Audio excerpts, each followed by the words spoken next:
Welcome back to another episode of Stoppage Time with Sam and Andy. I'm Andy Hewling and this is Sam Humphrey, and we got a great show for you lined up as we talk about Champions League, Messi Magic, and Manchester City.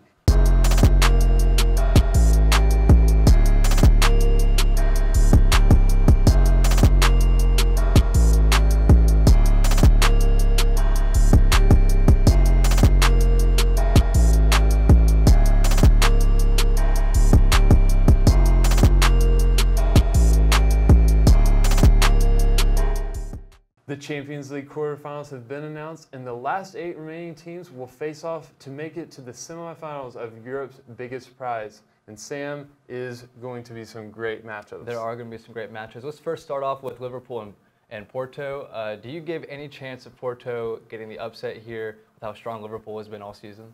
Well, I don't think so. Liverpool had a statement win against Bayern. Yes, they and did. I think that really showed the world that they're still here, that they're ready to play. And Porto, my goodness, they've had a great run beating Roma. Bless their hearts. Yeah. But it's going to be tough. Anfield is not a place you want to go play in European competition, and Liverpool will probably make them pay. Probably. Moving on to our next game would be Ajax and Juventus. Ajax with a great win, statement win over Real Madrid, 5-3 on aggregate. Now another test facing Ronaldo after facing his former club. Do you think that Ajax and their talent there can bring home the W? You know, Ajax played really well against Real Madrid, and they showed that they have a strong team. I mean, Tadic is playing some world-class football right now. The skill is that team is just unmatched. He is, and I think they can give Juventus a scare, and especially in that game in Amsterdam. I think Juventus is going to have to come to play, or they'll get paid because, you know, when you go on the road to a team like Ajax, their fans, their momentum will drive them, and especially after an emotional win against Atletico Madrid, we'll see how good Ronaldo and Juventus show up against a team that they shouldn't take lightly at all. And most of the team with Ajax will probably be bought in the upcoming summer transfers. So with this group, they want to prove something wrong and prove everyone wrong with the haters. Moving on to Barcelona and Manchester United, 2 powerhouse giants in European football. Do you see Old Gunner pulling off some magic like he did against PSG? You know, they have had a good run, but it's going to be very tough against Barcelona. I mean, they're playing at a high level right now. Both teams are, but I think Barcelona is the favorite right now to win, just for the fact that you have Lionel Messi is just a factor in himself, but also just that whole Barca team is so good right now, playing on a high level. Manchester United, great win against PSG, but you could almost consider them very lucky to win that one. So yeah, I think it's going to be a fantastic matchup. I mean, Manchester United will give them all they can handle, but I think Barcelona will be the favorite to walk out. Yes, they will. De Gea will sure be tested in that one with all the shots coming his way. For sure. And we'll see if Manchester United can pull off the gigantic upset there. Moving on lastly to Manchester City and Tottenham, 2 English Premier League teams. What do you see the outcome in this one? You know, I think a lot of people think Manchester City can walk through this game pretty comfortably, but I think Tottenham can give them a scare. City is starting to have a few cracks just as far as fitness-wise. A lot of injuries, a lot of people out like Kevin De Bruyne, and you know, it's going to be tough on them. I think they're going to have to show up. It's not going to be a walkover. Tottenham's not going to give it to them, and especially having to play Tottenham, they're going to have to play them in I believe 3 in a row. In April, yeah. Yeah, in Premier League. They're going to have to play the first leg, then the home game in the Premier League, then they play them at home again in the second leg.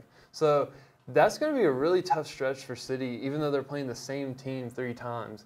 That can get to you, and there could be a spot where they could maybe damage their Premier League title hopes on the fact that they're playing Tottenham 3 times in a row. So you never know. It's definitely mentally fatiguing playing 3 teams in a row like that. Yeah. Tottenham could give us a scare or give Man City a scare, and we'll see about that one.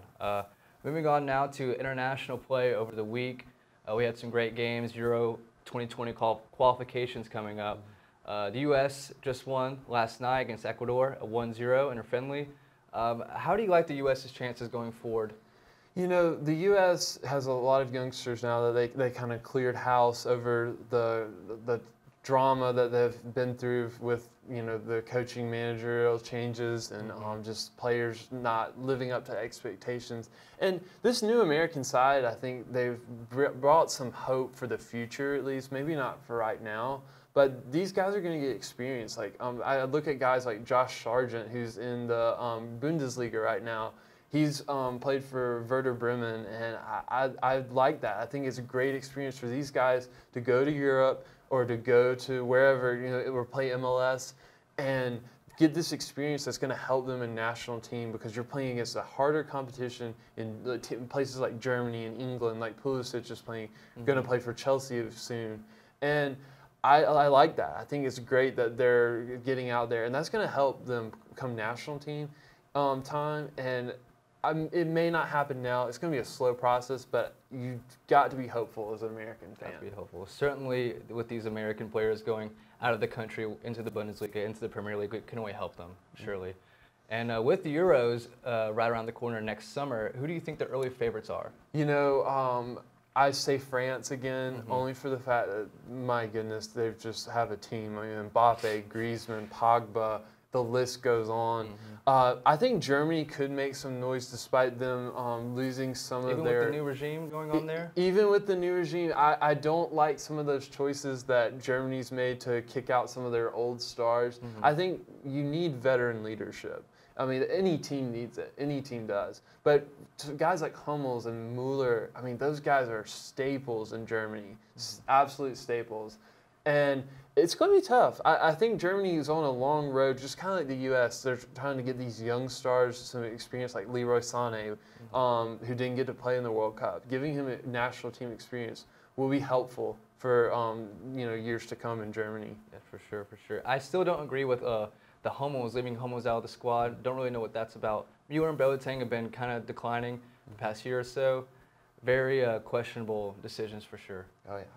And moving on to two title races that are pretty interesting for right now. We have the Bundesliga right here with Bayern Munich and Borussia tied, and the Premier League with Liverpool and City just far behind with a game in hand. Right now, which is the more intriguing title race right now? Both of them close. Yeah, right now. I look at the Bundesliga, honestly, just for the fact that Bayern and Dortmund have not had this kind of, back and forth battle for years. And I believe last they said it was 19 years since this title race had been any bit close. Wow. Because when Dortmund won it a few years ago, they dominated with Klopp. They wasn't close. So this is the closest it's ever been. And I think that's big. That just shows you that the Bundesliga is getting tougher, because there's more teams coming up, like Leipzig and Mönchengladbach and Hoffenheim. Hoffenheim have had a really good showing in Champions League, even though they didn't make it through to the round of 16. So it's making Germany a little bit tougher. And I look at the Premier League too. I mean, Liverpool, Manchester City, I think we all expected that. So it wasn't anything new. I really, Liverpool's a good side, so is Manchester City. And you could say that those two have been the best teams so far, but the Premier League is such a hard gauntlet to make through, because you've got other teams like Arsenal, Chelsea, Manchester United you've got to play week in and week out. And I look at that, I think that is the better league as far as competition, but I like the Bundesliga title race as far as just intriguing, because we haven't seen this, for so many years. Very similar with these two title races.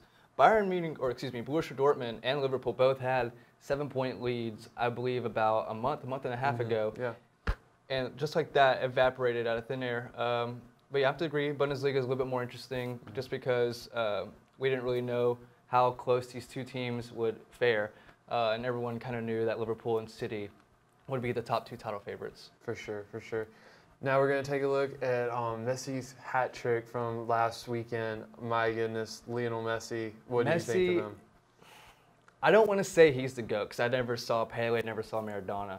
But my God, this man is on another level. He's on a different world. That the opposing crowd actually applauded him for his performance. Something that, Juventus did with Ronaldo, and he went to Juventus. Not saying, Messi's going to go to Real Betis, but it's just something very cool to see that an opposing crowd can appreciate greatness like Messi put on last week. Yeah, I mean, for sure. And you've got to admit that, like, those smaller tier clubs in Spain, like when teams like Barcelona, Real Madrid come to town, you got to admit the factor of just wanting to see the stars. I mean, can you imagine when Ronaldo was there? Oh, like, people wanted to go see Ronaldo play, or now that they're going to see Messi and Suarez and, you know, all the big Barcelona stars. So, yeah, I can see the fandom, you know, people clapping over him. Because he is a genius. I mean, even though he's dominating your team week in and week out, I mean, you've got to admire the genius that is Lionel Messi. Yes. So he's definitely, you know, setting the standard in Spain right now. He really is. He really is. And moving on to our last topic of the day is Manchester City's odds at the quadruple title. And what that means is the 2 domestic titles, which would be the Carabao Cup and the FA Cup, the Champions League, and winning your own league title. No English Premier League team has ever won all 4, including Manchester United. The closest they got was in 1999, where they won the Champions League, the Premier League, and the FA Cup. And Manchester City's manager, Pep Guardiola, does have some experience with winning trophies, winning the sextuple in 2009 with Barcelona, winning 6 trophies in 1 season. Incredible feat there. So what are the odds? Do you think Manchester City can do something that no Premier League team has ever done? Well, right now, I think you've got to keep them in good favor right now to win it. I think we've got FA Cup left for them. They've already won the Carabao Cup. And then the Champions League and Premier League are out there. And you know, we talked about earlier when we were previewing the Champions League, fitness is going to be a big deal for them. You've got to keep people healthy. You've got to get your injured squad team members back. I think that's going to be big to get people like Kevin De Bruyne or John Stones back will be crucial. But I think City has a really good chance. I think that's, you know, something that they're striving for is the Champions League. The Premier League, yes, you want to win your title, but I think everyone wants the Champions League. So I really think City fans would be happy with 3 trophies, and I think especially if one of them is the Champions League. But to win 4 would be an incredible feat for an English team because, I mean, you know, you talk about teams like Barcelona, Real Madrid who've done this kind of thing.